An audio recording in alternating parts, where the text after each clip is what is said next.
आइए आज हम अध्ययन करेंगे क्लास 8 का science lesson number 3 part 3 plastic के बारे में। प्लास्टिक क्या है? तो प्लास्टिक के बारे में आप लोग पहले से जानते हैं कि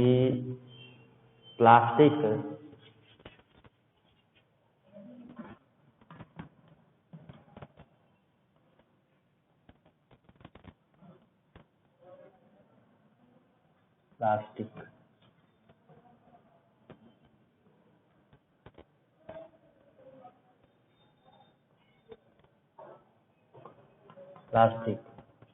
बहुलक के बारे में आप जानते हैं।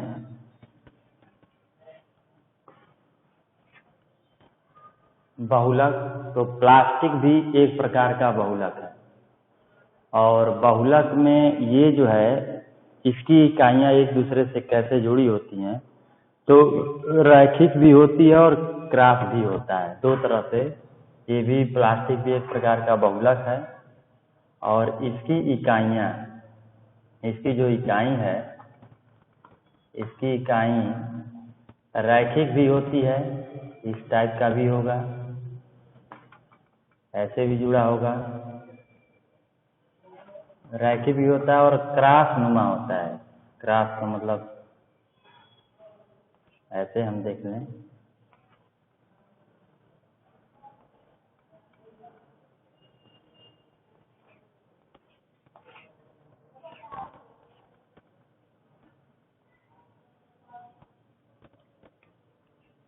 ये हो गया, ये हो गया,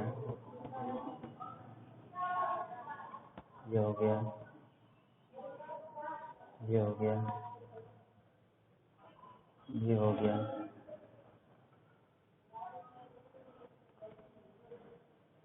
ये हो गया, ये हो गया।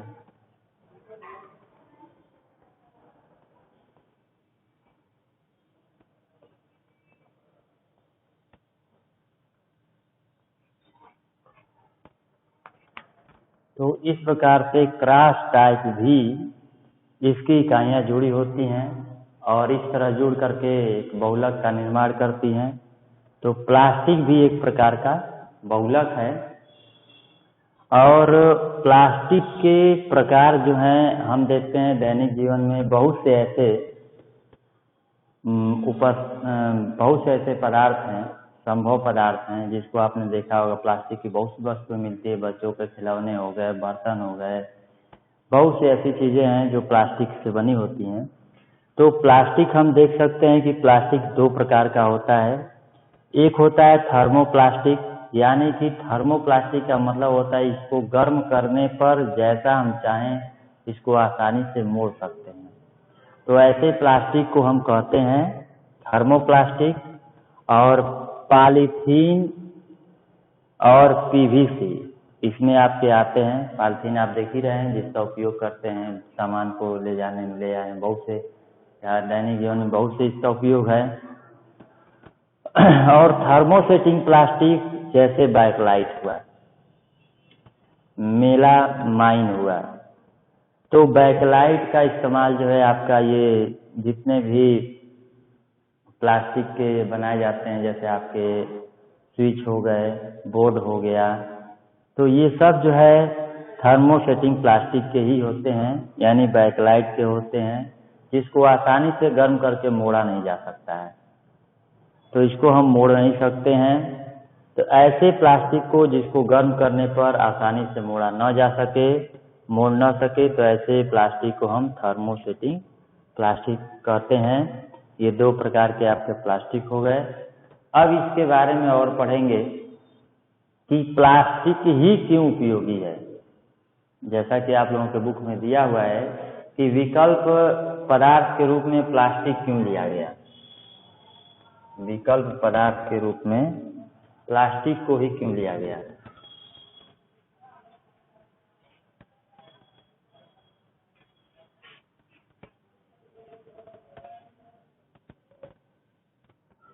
विकल्प पदार्थ के रूप में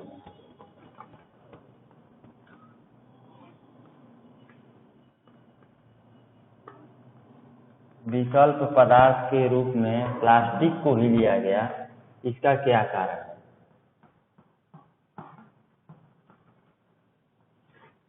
तो सबसे पहले इसका कारण हम देख सकते हैं कि यह जो विकल्प पदार्थ में सबसे पहला कारक जो बनेगा, हम तो देख रहे हैं कि बहुत से सामग्री है जो प्लास्टिक के बने हुए हैं, और क्यों लिया गया? तो पहला विकल्प हम मान सकते हैं कि प्लास्टिक जो है अनअभिक्रियाशील होता है। पहला विकल्प हो गया कि प्लास्टिक जो है यह अनअभिक्रियाशील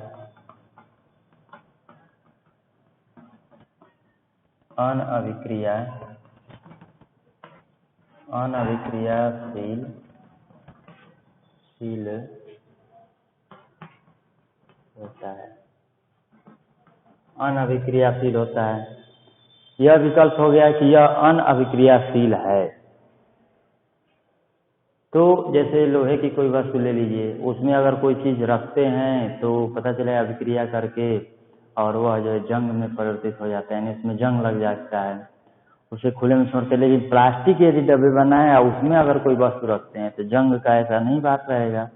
तो यह अनअभिक्रियाशील होने के कारण इसमें जो पदार्थ रखते हैं हम ज़्यादा दिनों तक रख सकते हैं और इसके डब्बे भी जल्दी खराब नहीं होंगे। इस प्रकार से हम प्लास्टिक का उपयोग लेते हैं, यानी अनअभिक्रियाशील होने के कारण। दूसरा है कि यह हल्का होता है, दूसरा नंबर ले सकते हैं हल्का।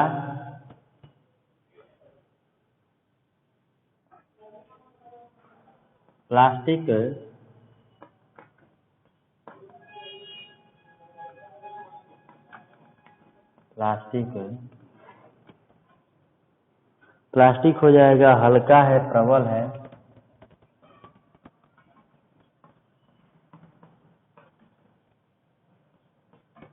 है, और आपका चिरस्थायी है।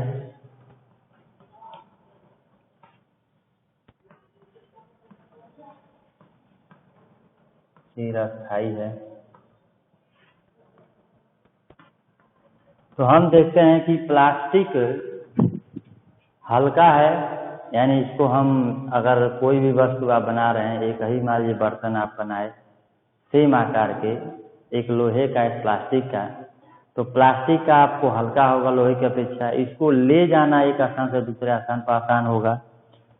प्रबल होगा, ये भी है, मजबूत भी हो जाता है, और चिरस्थायी होगा। वही बर्तन लोहे का बना है, अगर वो नमी पाया तो वह जो धीरे धीरे जंग लग के खराब हो जाएगा या दूसरी धातुएं खराब हो सकती हैं।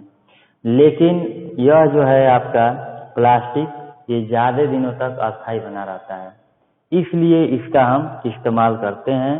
इसीलिए है जो है वैकल्पिक विकल्प के रूप में इसको प्लास्टिक का उपयोग करते हैं। तो दो चीज़ तो ये हो गए। तीसरा चीज़ है यह कुचालक का होना। प्लास्टिक जो है कुचालक है,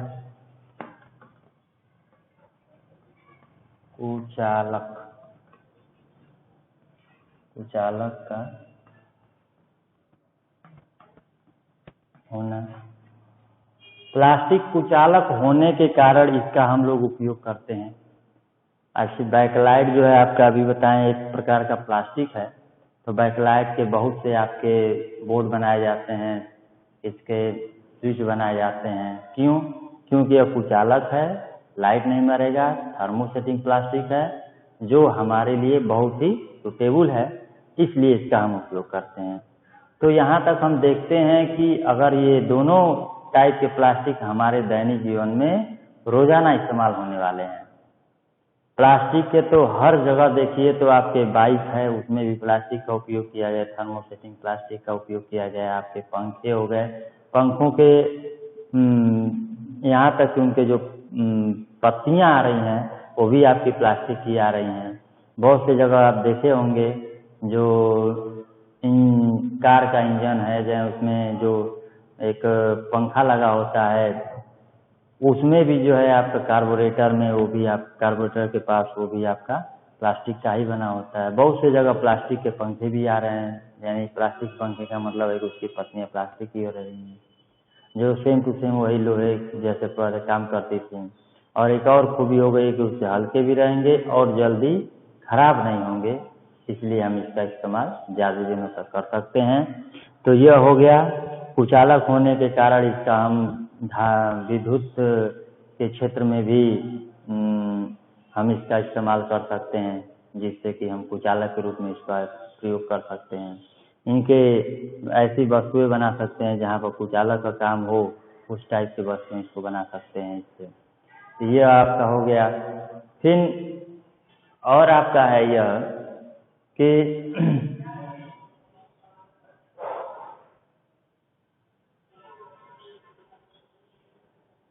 देखे होंगे आप डॉक्टरी में तो सिरिंज हो गया, देखे होंगे प्लास्टिक के सिरिंज बनते हैं। दस्ताने भी आपके ये आपके दस्ताने देखे होंगे जो आ रहा है, वो भी एक प्लास्टिक होता है, यानी वो होता है आपका थर्मो प्लास्टिक, थर्मोसेटिंग प्लास्टिक। तो थर्मो प्लास्टिक के रूप में आपका उपयोग, जो मुड़ जाए आसानी तो थर्मो प्लास्टिक हो गया।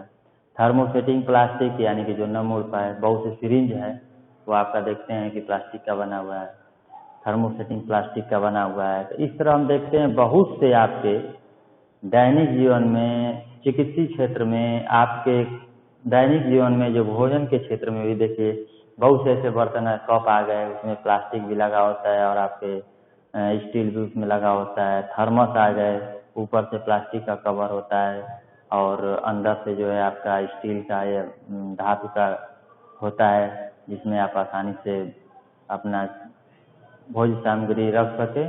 और ऊपर से ये चीज़ जो है अस्थाई बना रहता है, इसका हम उपयोग कर रहे हैं। यहाँ तक कि अपने वाहन में भी देख रहे हैं लगा होता है। तो कोई ऐसा क्षेत्र नहीं है जो इसका उपयोग न किया जाए।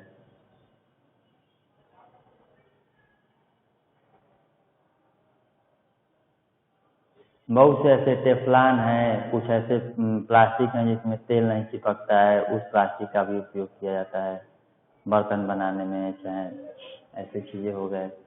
फिर आपका प्लास्टिक और कुछ ऐसे भी हैं अग्निशः प्लास्टिक हैं, जो अग्निशः प्लास्टिक ऐसे होते हैं जो अग्नि के पास भी रहे तो वो सह सकते हैं एक लिमिट तक। तो ऐसे भी प्लास्टिकों का उपयोग या ऐसी वस्तुएं जो हमेशा जो है आग के पास रह रही हैं, अगर उस वस्तुओं को बनाने या प्लास्टिक की वो बन सके तो ऐसे भी प्लास्टिक का निर्माण किया गया जो अग्निशः हो, यानी कुछ लिमिट तक वो आग के टेम्परेचर को वह सह सके। फिर उसके बाद आपका और इसका आप देख सकते हैं कि आग बुझाने वाले परिधान जो होते हैं, मेलामाइन प्लास्टिक का बना होता है। तो ये जो है जो सुरक्षा कर्मी होते हैं, जो आग बुझाने वाले सुरक्षा कर्मी है, वो ऐसे कपड़े को पहन कर जाते हैं जो आग को सहन कर सके और आग पर आसानी से काबू पाया जा सके। ये आपका हो गया। तो इस तरह जो है प्लास्टिक के बहुत से प्रकार है और प्लास्टिक ऐसा है कि यह हर क्षेत्र में आपके दैनिक जीवन से लेकर जहाँ भी जाइए प्लास्टिक आप किसी न किसी रूप में पाएंगे जरूर। तो अब एक चीज़ और होता है, प्लास्टिक और पर्यावरण का क्या तालमेल है, क्या यह इको फ्रेंडली है कि नहीं है, ये भी बहुत जरूरी है जानना। देखिए जो नेचुरली चीज़ होती है, एक आप यहाँ पर सोच सकते हैं, समझ सकते हैं, पेड़ों की पत्तियाँ हो, चाहे वो छोटी हो, बड़ी हो, कैसे भी हो, कड़ी हो, मुलायम हो, हरी हो, नीली हो, पीली हो, किसी भी कलर का हो, अगर वह मिट्टी तक जाती हैं, गिर जाती हैं, सूख जाती हैं, तो उसके बाद वो मिट्टी में घुल मिलकर ख़त्म हो जाती हैं, सड़ गल जाती हैं। लेकिन यह इको फ्रेंडली हो गया, फिर वह मिट्टी बन गई। तो इस तरह जो है हम देखते हैं कि बहुत से ऐसे कितने भी कोई भी लकड़ी हो, वह एक लिमिट, एक समय के बाद जो धीरे धीरे खत्म हो जाएगा। तो वह ये जितने भी प्राकृतिक में जो प्रकृति द्वारा प्रदत्त है, वो सभी की सभी चीज़ें जो हैं वह जो है ऑटोमेटिक एक लिमिट के बाद वह धीरे धीरे प्रकृति में विलुप्त हो जाती हैं। और हम देखते हैं कि प्लास्टिक का है, ये थोड़ा जो है प्रकृति से वैसा तालमेल नहीं है। तो इसके बारे में हम अध्ययन करेंगे कि प्लास्टिक और पर्यावरण का क्या तालमेल है। प्लास्टिक और पर्यावरण, या प्रकृति ले लीजिए या पर्यावरण ले लीजिए। पर्यावरण, प्लास्टिक और पर्यावरण।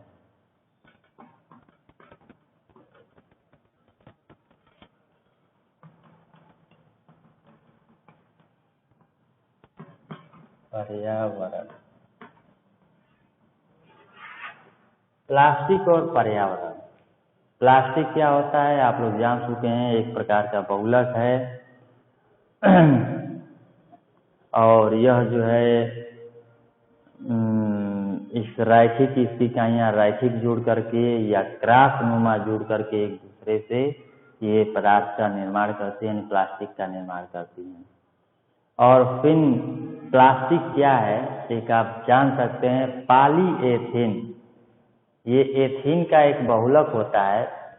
पॉलीथीन जो होता है ये भी छोटे अणुओं के बहुलक होते हैं। जो कार्बनिक यौगिक है उसी में छोटे अणु, जैसे प्लास्टिक है, पॉलीथीन है, पॉलीएथीन सबसे बना हुआ है।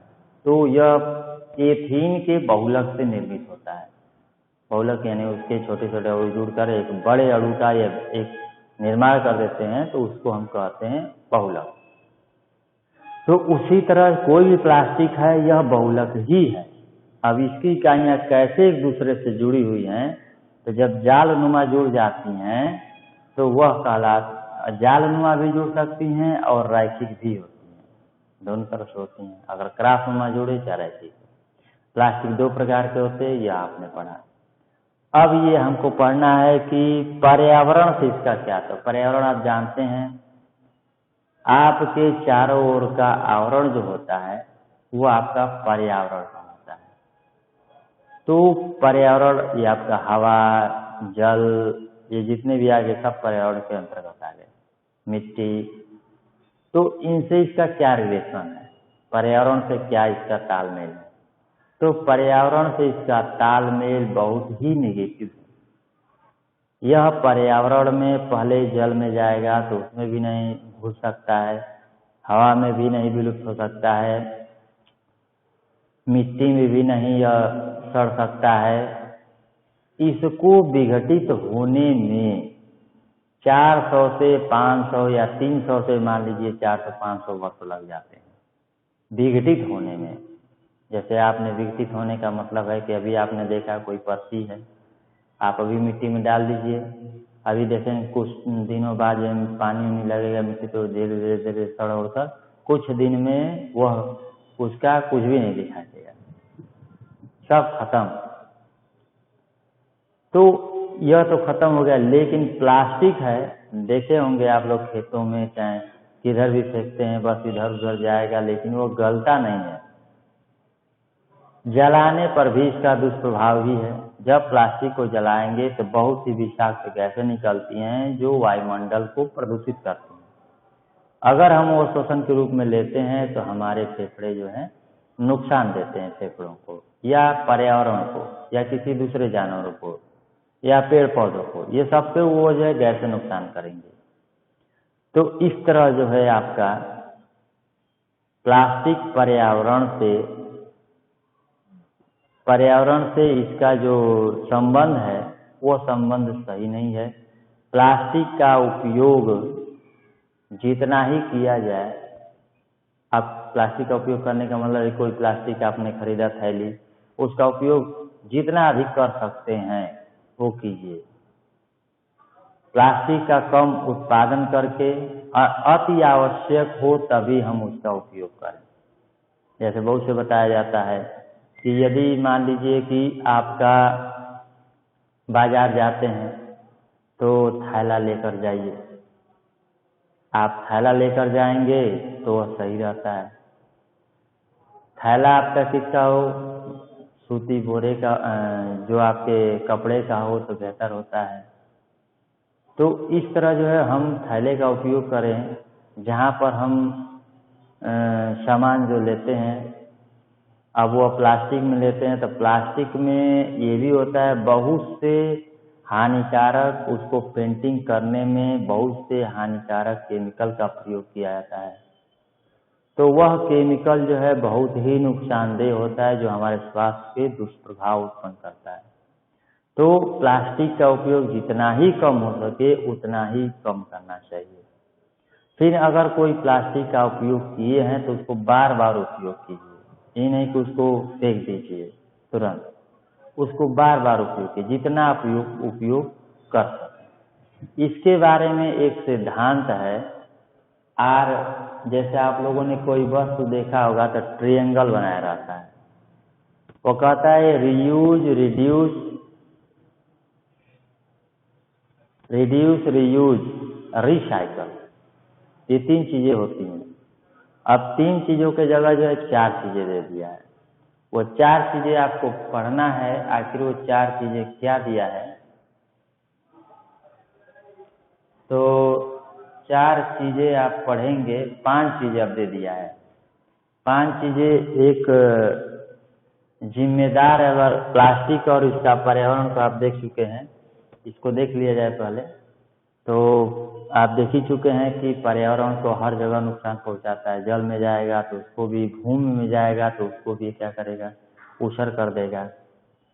जो पेड़ पौधे आप लगाएंगे, चाहे जो भी फसल उगाएंगे, उनकी जड़ों की वृद्धि को यह प्रतिबाधित कर देता है, जिससे उनका विकास नहीं हो पाता है। जब जड़ों का विकास नहीं होगा, जड़ें नहीं बढ़ेंगी, तो पेड़ पौधे का विकास अच्छी तरह से नहीं होगा, जिससे जो है आपको उतनी अच्छी फसल नहीं प्राप्त होगी जिसमें प्लास्टिक फैले हुए हों। जिस खेत में जल में है, जिस जल में जाएगा, उस जल के अगर सतह में बैठ गया तो वह जल के रिसाव को कम कर देगा, जिससे रिसाव नहीं होगा तो पानी की भूमि में उपलब्धता कम हो जाएगी। तो यह वहाँ भी बेकार का काम करता है। चाहे इवेपोरेशन को, अगर ऊपर तैर रहा है तो इवेपोरेशन को रोक देगा, जिससे वायुमंडल में जल की मात्रा कम हो जाएगी, उसमें जितना जल इकट्ठा रहेगा सब वो गंदा ही होता रहेगा। तो इस तरह जहाँ भी जाएगा ये नुकसान ही पहुँचाता है। नलियों में देखते हैं कि महानगरों में ऐसा ही होता है कि उसमें जाम हो जाता है प्लास्टिक का, वो प्लास्टिक जाकर रुक जाता है और रुक करके पूरे पानी वहाँ पर हो जाता है, जिससे प्रदूषण फैलता है, अनेक रोगों का कारण हो जाता है। नहीं बहकर निकलता है तो नालियों को जाम कर देता है यह प्लास्टिक, ये चीज़ है। तो यह पर्यावरण को हर तरह से नुकसानदेह है। अब इसके क्या है, इसके बारे में देखिए। एक दिया है अपशिष्ट प्रकार, अपशिष्ट है, इसमें दिया है सब्जी हो, फल के छिलके हों, ये सब जितने भी होते हैं, यह 1 या 2 हफ्ते में कहीं भी आप रख देंगे तो ये समाप्त हो जाते हैं। ये जैव निम्नीकरण हो गया। जैव निम्नीकरण यानी कि जो पदार्थ सड़ गल के कुछ दिनों में, कुछ महीनों में खत्म हो जाते हैं, वह जैव निम्नीकरण कहलाते हैं। यानी वह जो है प्रकृति में, वातावरण में खत्म हो गए, अब उनका अस्तित्व नहीं रह गया। आज जो नहीं ऐसा काम करते हैं, नहीं वह जो है जैव निम्नीकरण उनका होता है, यानी कोई भी जो सूक्ष्म जीव है उनका अवघटन नहीं कर पाते। जैव निम्नीकरण कैसे होता है, तो जीवों के, सूक्ष्म जीवों के अवघटन से। तो जब सूक्ष्म जीवों के अवघटन नहीं करा पाते हैं तो जैव निम्नीकरण नहीं हो पाता है, जिससे जो है आपका जैव निम्नीकरण न होने के कारण वो वस्तुएं जो है सड़ गल नहीं पाती। जैसे प्लास्टिक हुआ, उनका जैव निम्नीकरण नहीं हो पाता है, जिससे वो नहीं सड़ हो पाते हैं। तो कुछ ऐसी चीज़ें हैं जिनका जैव निम्नीकरण कब हो जाता है, जैसे सब्जियों का अपना 1-2 हफ्ते में कर लिया। कागज है तो 20 से 30 दिनों में ही, यानी लगभग 10 से 1 महीने के, 10 दिन से 1 महीने के बीच में खत्म हो जाना है। 20 से 30 या 10 दिन में खत्म हो जाए। सूती कपड़ा है तो अगर कहीं फेंक दिया जाता है तो ये 10 से 15 वर्षों में धीरे धीरे समाप्त हो जाता है। फिर ऊनी वस्त्र है, यह 1 वर्ष में समाप्त हो जाता है। और टीन है, एल्युमिनियम है तो 100 से 500 वर्षों में धीरे धीरे क्षय होते होते यह समाप्त हो जाएगा।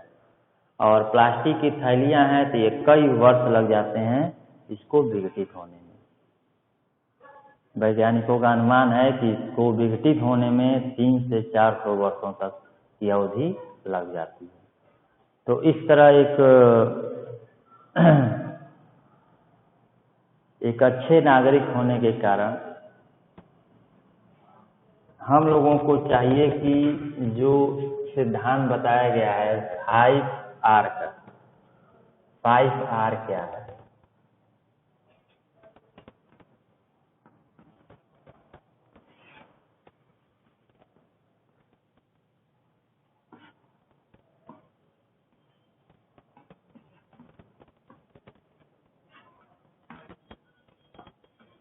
ये 5R क्या दिया हुआ है? फर्स्ट R का मतलब क्या हुआ? फर्स्ट R का मतलब क्या हुआ? सेकेंड R का मतलब, थर्ड R का, और फोर्थ R का, और 5R, 5R हो गए। इनका क्या मतलब है? फर्स्ट R का जो मतलब है उपयोग कम करिए, रिड्यूस,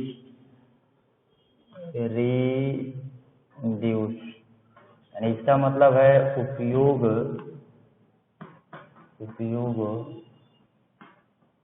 कम करिए, उपयोग कम करिए, उपयोग कम कीजिए, करिए, पुनः उपयोग करें, रीयूज, पुनः उपयोग कीजिए,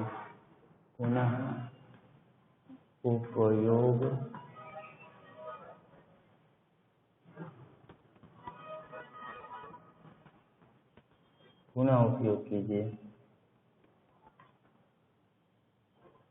पुनः उपयोग कीजिए। फिर तीसरा जो है रीयूज हो गया,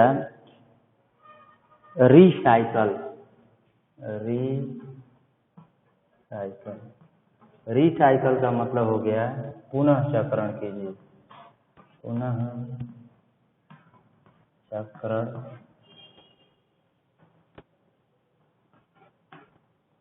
पुनः चक्रण कीजिए। और एक हो गया आपका पुनः प्राप्त कीजिए, रिकवर,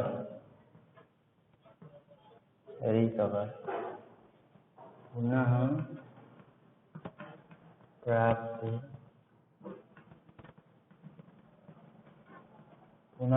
कीजिए। और एक अंतिम R का जो मतलब है, 5वें R का, इसका मतलब है कि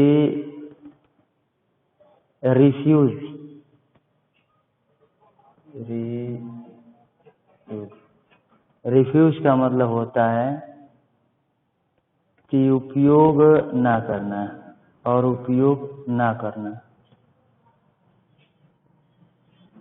उपयोग ना करना।